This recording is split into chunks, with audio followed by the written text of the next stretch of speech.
whole group? Okay, awesome. So I'm Angie Wolfgang. I'm just going to go down the line so you guys can introduce yourselves. Hi, I'm Kat.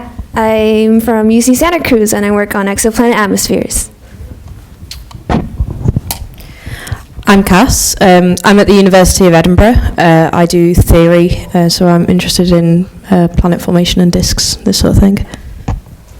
Hi, I'm Anusha. I'm from ASU, and I work on protoplant readers.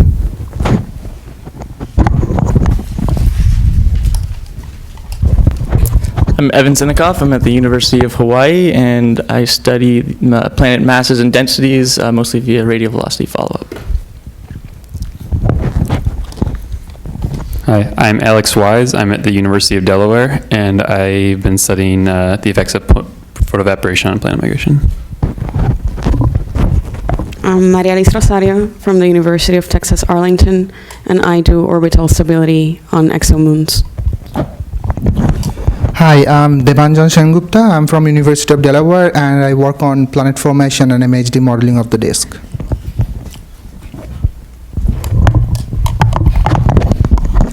And I'm Angie Wolfgang. I'm taking an NSF postdoc to Penn State starting in a couple months.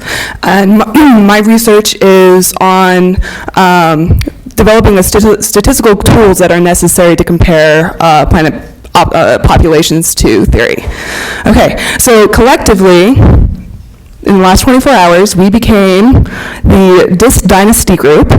So the reason for this is that we were interested in questions about how the overall structure of the disks affects the planet populations that come out. So one of the motivating things for this question of the overall disk structure is looking at kind of the dichotomy between our solar system and one of the poster children of the Kepler system, which is an ultra-compact system. So the question that kind of motivated us here is this apparent discrepancy due somehow to the disk structure?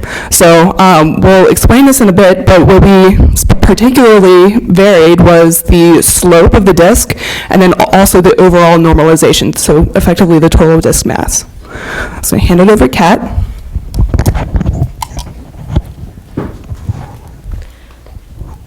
All right, so as Angie explained, we will be mostly focusing on how we characterize the disk density profile, sigma g. And for our first set of simulations we focused on varying the parameter p, which is the power law index that describes, how centrally concentrated is the disk in terms of its material. And so to do that, we chose 5 values for the slope, and the question we asked was, what do we expect if we made the slope steeper? And we think that if we made the slope steeper, we would expect to see more closer in planets. And in this table over here, we also included our resulting KS test values for what it's worth. You can see that there's a theme going on, but they're there, so. And we highlighted the value -1 because I think that's what the value is for the nominal case in the models. Okay, so we ran 5 different simulations for 5 different slope values. For each one of those, we had 10,000 planets in each synthesis. So on the left, we looked at the result for if we turned off migration.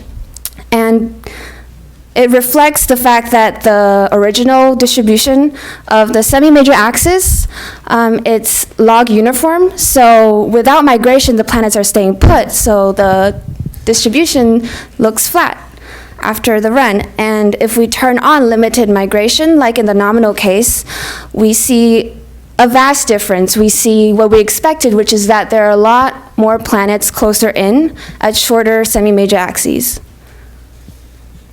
And the effect is even stronger for steeper density profiles. And just to put it into a different point of view, we want to ask, these planets are distributed differently depending on the disk slope. Are these planets of different types? Are they more massive or are they less massive? So without migration, and with migration, we see the common fact that there's a desert in the middle, which is due to the fact that once the planet gets massive enough, it's going to have runaway accretion and become even more massive and just go towards the right of the distribution. And so we see that with a steeper slope, because there's more material towards the center of the disk, there are more smaller planets, because bigger planets, gas giants, tend to accrete more gas further out.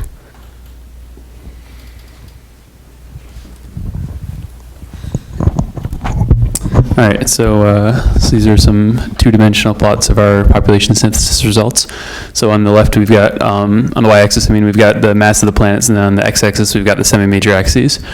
And as you can see, they're still not that close to the Kepler or the ground-based observations. The steeper surface density profiles did better at reproducing the Kepler results, but actually the flatter surface density profiles did better with reproducing the radial velocity results. So in the future, I think we need to consider bent profile distributions, or maybe they have, two power laws where it changes at some canonical radius, like 1 AU or so.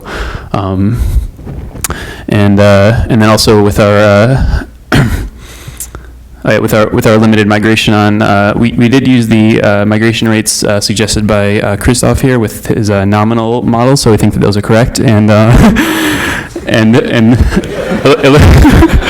it looks like the Kepler people need to look at their data again and maybe try to find these planets that are probably masked by stellar noise. I think that they might actually be hiding there. So, all right.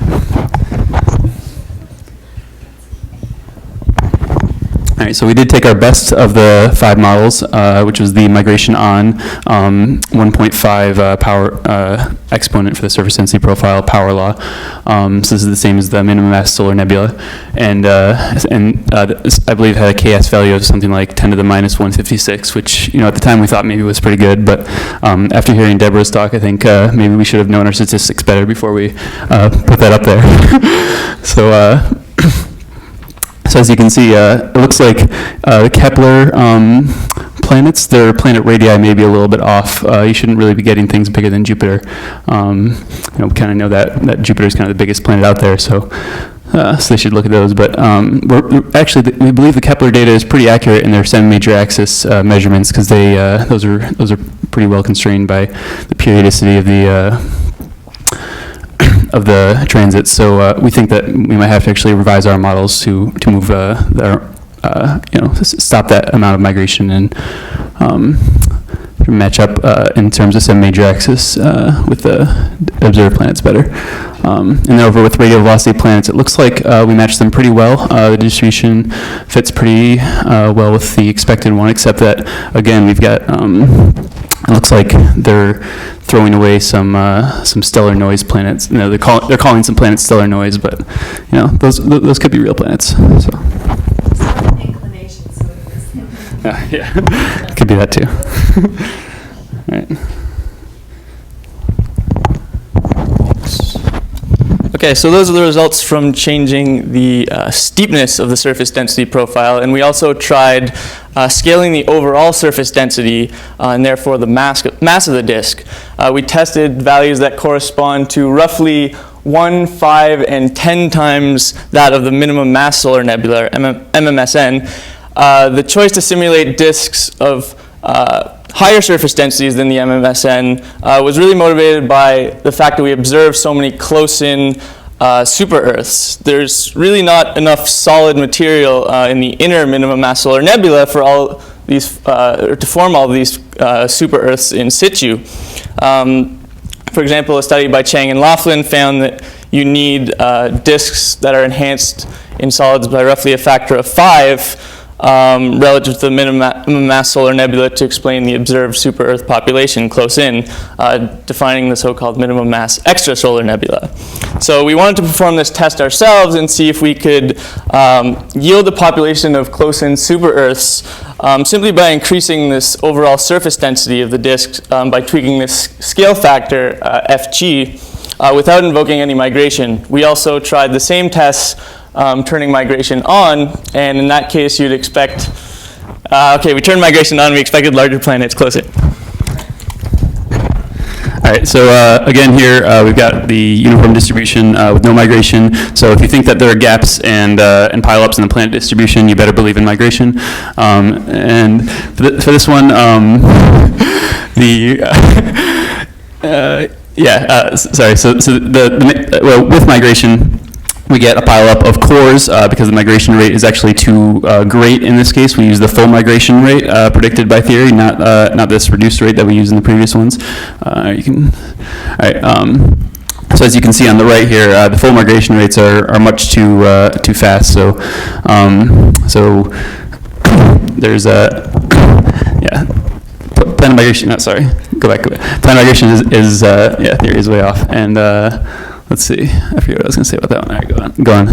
Okay, yeah, and then the takeaway message here is that, again, planned migration rates probably too strong, dominated these results, and actually made the planets migrate in before they could grow these cores to get into bigger masses. And you could think that, okay, maybe these results are correct if, you do some sort of extrapolation like they do with Eta Earth and say, that the density is non-zero or where we have no data points. But I think that that more likely the simulation is incorrect here, and okay.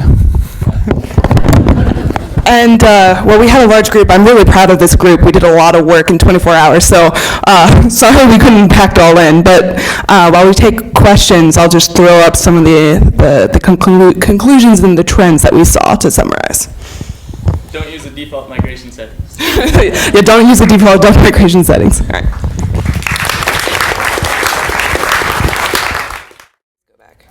Yeah, sure. Thank you for reminding me.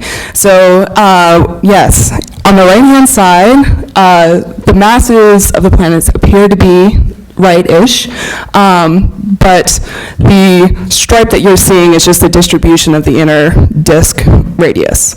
So, Christoph was making the point that the masses here were roughly okay. Yeah, we're missing.